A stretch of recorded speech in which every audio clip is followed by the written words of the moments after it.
Oi gente, tudo bem? Bom dia, boa tarde, boa noite. Meu nome é Giovana. Meu grupo é composto por mim, pela Gisleide, Jaqueline, Harrison e Pedro. Nós somos da disciplina de Deuterostômios 1 e vamos tratar do assunto de bioacumulação de metais pesados em peixes brasileiros e suas implicações ecológicas, ambientais e fitossanitárias. Bom, nós sabemos que os peixes são as principais fontes de recurso proteico na alimentação humana. Quando falamos isso, pensamos muito na parte oriental do planeta, mas na parte ocidental também, principalmente no Brasil, devido ao seu vasto campo geográfico litorâneo, né, que dá um acesso maior à pesca. E a nossa diversidade de peixes também, de água doce e salgada. Bom, essa contaminação ela se dá por vários tipos de metais, mas principalmente os mais preocupantes e fiscalizados são os metais cádmio, mercúrio, arsênio e chumbo.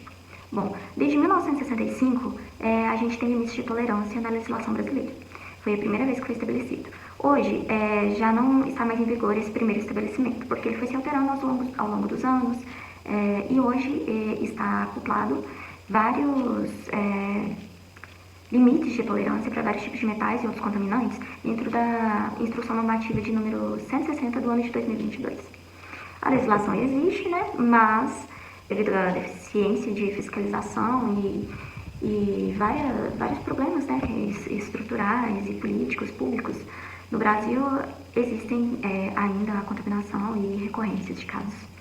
Bom, essa contaminação ela é tóxica para o consumo humano, para a fauna e para o ecossistema como um todo. E ele pode ocorrer de forma direta ou indireta, sendo por setor industrial, de mineração ou setor doméstico. E que aí entra o próprio poder público, né? Como que é feito o descarte, a coleta seletiva dos municípios. Porque às vezes um morador pode descartar, né, por falta de acesso à educação ambiental, ou não, mas pode descartar de forma correta uma bateria, que é rica em cádmio, e essa bateria pode parar um lixão a céu aberto, ou a um aterro sanitário. De qualquer forma, vai ocorrer a contaminação, principalmente se for adjacente a um curso hídrico ou acima de um aquífero, um lençol freático. Bom, e a partir do momento que entra em contato com o curso hídrico, passa a afetar não só toda a ictiofauna, mas toda a cadeia trófica ali presente, né? Como no caso que a gente tem em vários estudos em Mariana, mas principalmente no Pacheco, que saiu esse ano em 2025, os sedimentos ressuspensos, né, daquela mineração, daqueles rejeitos que foram expostos, a partir do momento que entra no curso hídrico, esse exemplo de Mariana é um exemplo, né, que teve despejo dos rejeitos. Mas a partir do momento que há a contaminação no curso hídrico, não fica restrito só ali. Se há, né, essa ressuspensión desses sedimentos, todo o leito do curso é contaminado, todo o seu prolongamento é contaminado, toda a herbivoria ali presente, toda a cadeia trófica que vai se alimentar dela e todo o ecossistema.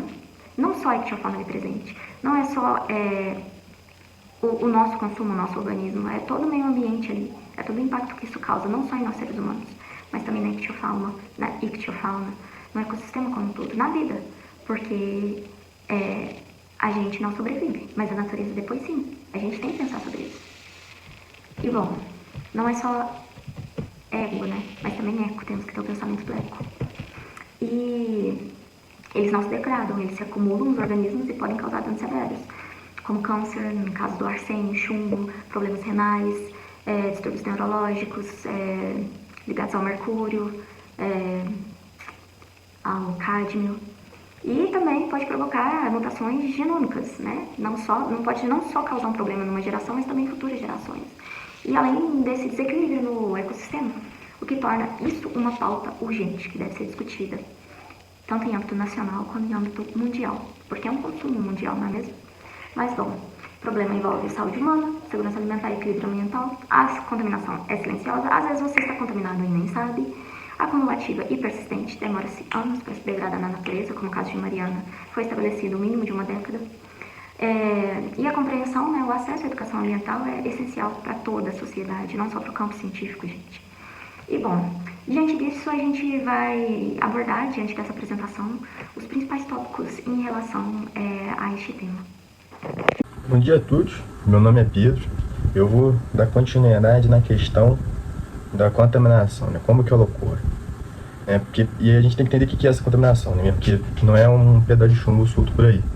A contaminação é quando os níveis desses metais estão acima dos níveis naturais, né? Numa região ali que esses metais têm apresentado um nível alto, né, de concentração de materiais. Esse que é a questão da contaminação, é isso. E principal culpado, a gente pode apontar o dedo e falar que alguém é a mineração. Porque mesmo sendo feita como manda a legislação, continua sendo perigoso, né? Porque a questão é sempre o lucro, não a segurança, saúde da população. Então, você tem, por exemplo, áreas de mineração de ouro. Essa área vai estar cheia de mercúrio também, né? Você tem esses riscos mesmo quando é feito tudo certinho, né? E a mineração, ela é uma atividade de grande impacto. Ela é uma atividade que mexe com volumes de terra muito altos, né? Você está expondo as intempéries, né, da chuva, vento, sol. Materiais que não estavam expostos antes, materiais cheios de metal pesado que acabam contaminando a região. Outra questão, né, que é a questão dos acidentes e dos rejeitos.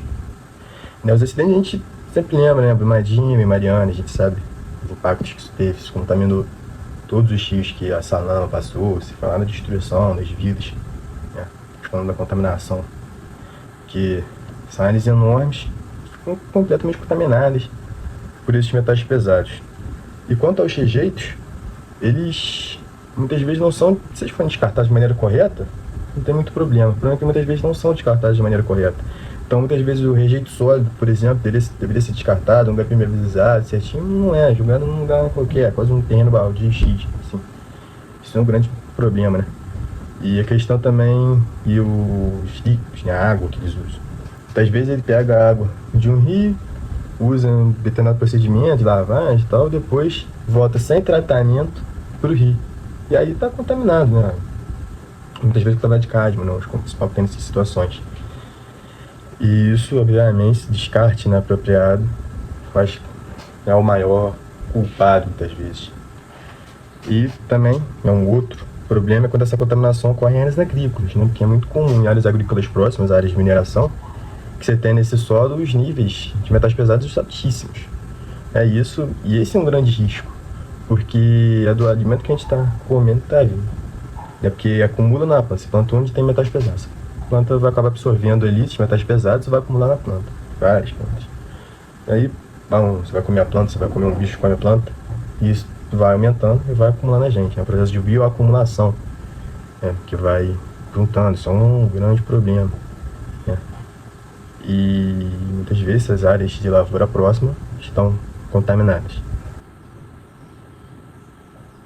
Não é só a mineração, você tem diversos processos industriais que geram essa contaminação.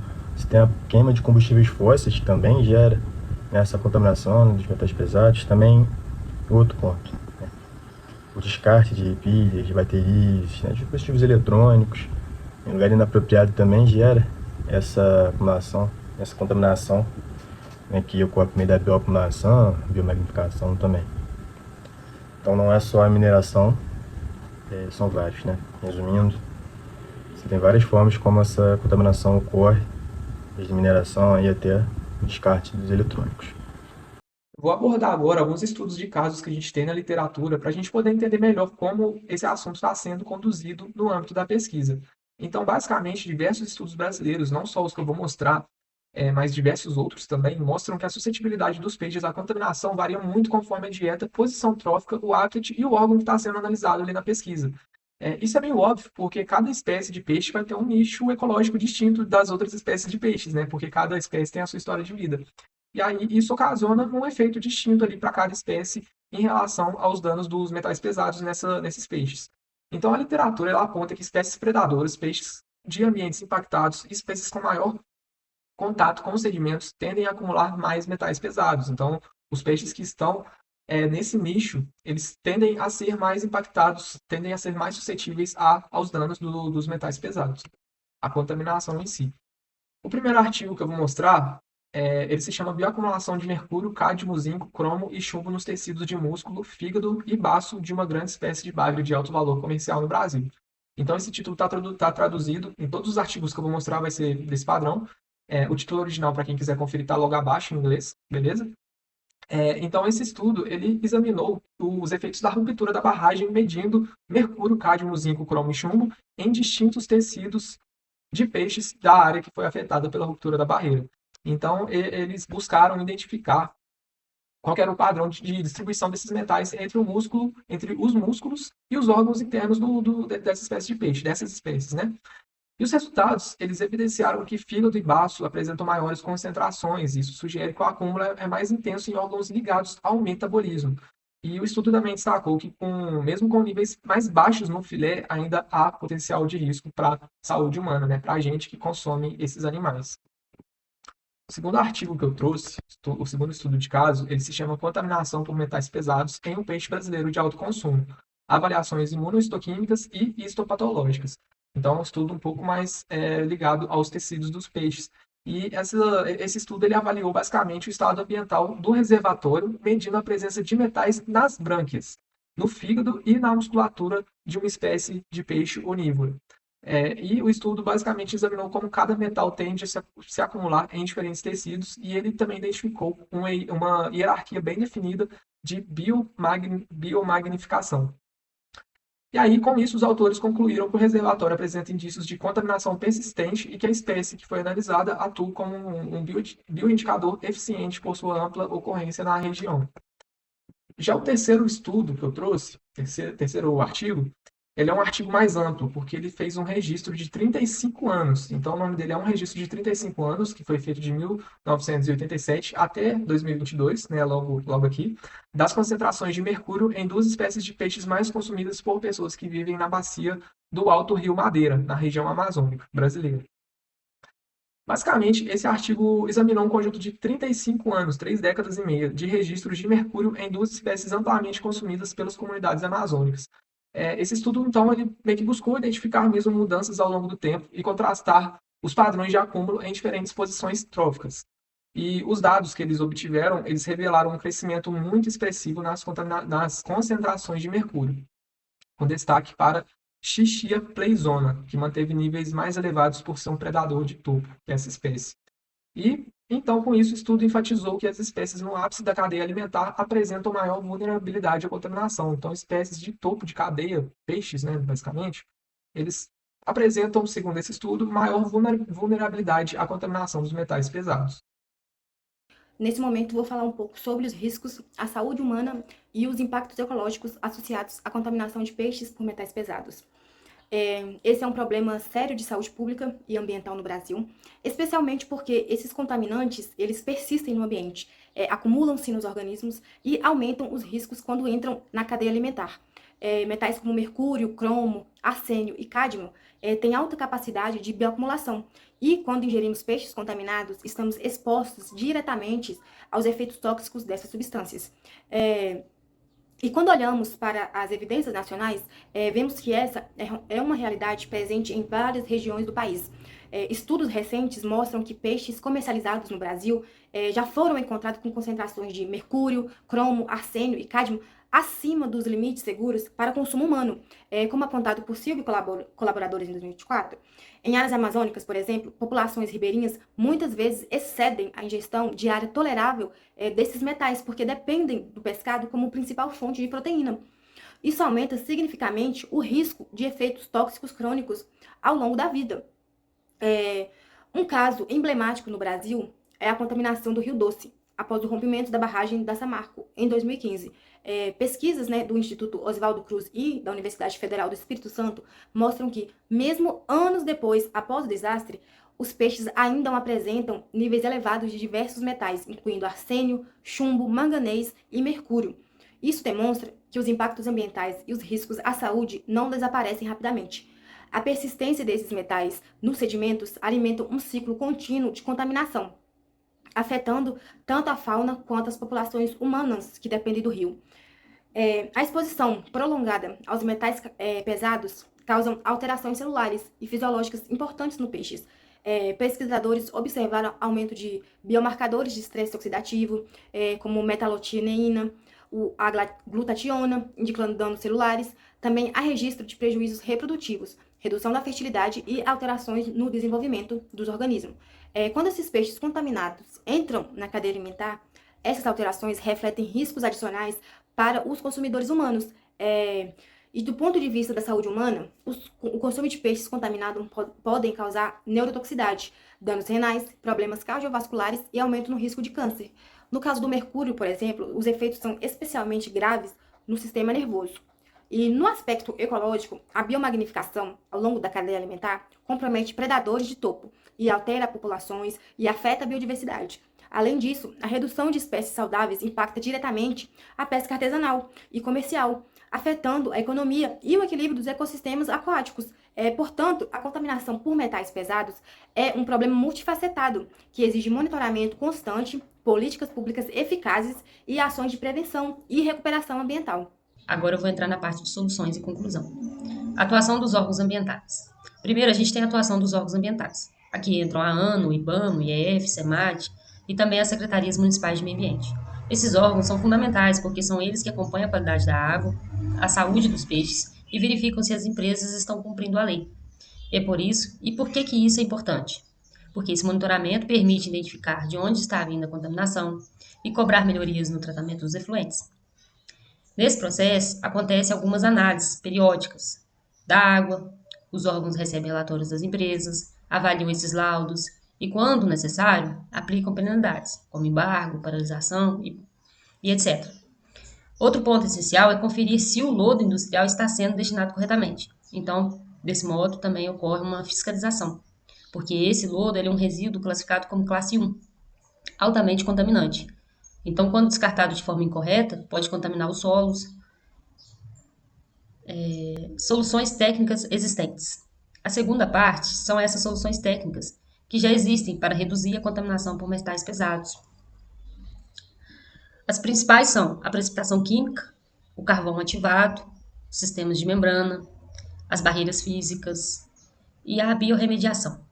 Esses métodos fazem parte das medidas que as indústrias precisam adotar para evitar que os metais cheguem aos rios e aos peixes. Principais tecnologias utilizadas. Agora, falando um pouco das principais tecnologias, de acordo com o artigo do Quesada de 2011, ele cita que a precipitação química funciona transformando metais como chumbo, cádmio, mercúrio, cromo e níquel em compostos insolúveis. Quando eles ficam insolúveis, eles precipitam e aí fica muito mais fácil remover da água. Depois disso, vem o carvão ativado, que funciona como um filtro bem poroso, retendo o que ainda sobra de contaminantes. O estudo também fala do uso de reatores, como o AirLife, que ajuda a controlar melhor as reações químicas e aumenta a eficiência do processo. As membranas entram como barreiras físicas de alta eficiência, também muito caras, apesar de exigirem uma alta manutenção. As barreiras externas ajudam a impedir que a contaminação se espalhe para outras áreas. E a biorremediação usa micro-organismos para transformar ou imobilizar metais, reduzindo os riscos no ambiente. Políticas públicas e papel da sociedade. Além das soluções técnicas, a gente também precisa olhar para as políticas públicas. É importante que as leis ambientais estejam atualizadas, que a fiscalização seja contínua e transparente, e que as informações sobre a qualidade da água sejam sempre divulgadas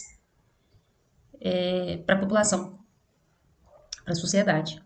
Programas de educação ambiental também são bem-vindos, ajudam bastante, né? Ajuda a controlar, colocar mais rigidez sobre setores com maior risco de contaminação, como mineração, metalurgia, etc. E, claro, a sociedade também continua tendo o seu papel importante, né? Estando ali cobrando, fiscalizando e adotando práticas mais responsáveis por essas empresas fiscalizadoras. Conclusão. Para finalizar, a contaminação dos peixes por metais pesados é um risco gigantesco. Ela afeta a saúde humana e prejudica todo o ecossistema aquático, né? As atividades industriais, principalmente a mineração e a metalurgia, é as que mais contribuem para fortalecer esse problema de contaminação dos peixes por metais pesados. Então, é de suma importância reduzir esses impactos, que depende de várias ações funcionando juntas, de várias ações integradas, como políticas públicas eficazes, monitoramento contínuo, responsabilidade das empresas e participação ativa da sociedade. Só assim a gente consegue garantir, né, uma proteção ambiental e uma segurança alimentar. Obrigada.